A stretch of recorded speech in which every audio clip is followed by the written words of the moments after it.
সেদিন বাড়ির সবাই মিলে রওনা দিয়েছিলাম কাঁচরাপাড়ার উদ্দেশ্যে নতুন বাড়ির জন্য কাঠের খাট কিনবো বলে। হাওড়া, আন্দুল, কোন্নগর আর লোকালে অনেকগুলো শোরুম দেখার পর আমাদের ফাইনাল ডেস্টিনেশন কাঁচরাপাড়া। তাই কল্যাণী এক্সপ্রেস ধরে সোজা পৌঁছে গেলাম কাঁচরাপাড়া স্টেশনের ওখানে একটা কাঠের দোকানে, যেটা আমরা অনলাইনে যেটার ব্যাপারে জেনে গেছিলাম। যেহেতু কাঠের জিনিসের অনেক দাম, তাই জন্য অনেক জায়গা ঘুরে ঘুরে একদম যাচাই করে নিয়ে তারপরেই কাঠের জিনিসটা কেনা হয়েছিল।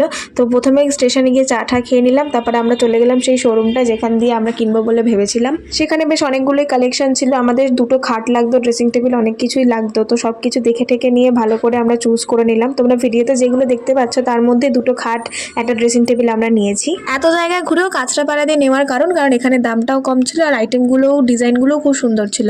তো যেই খাটটা আমরা সিলেক্ট করেছি সেই খাটটায় আমি গিয়ে সাইন করে এলাম, তারপর বাবা বিলিং করে দিল। ফ্ল্যাটে শিফট হয়ে যাওয়ার পরেই তোমরা ফাইনাল আউটকামটা দেখতে পাবে কোন ফার্নিচারটা আমরা নিয়েছি। যাই হোক, সেদিনকে আমরা ওখানে দাঁড়াই নিয়ে আর বাড়ির দিকে রওনা দিয়েছিলাম।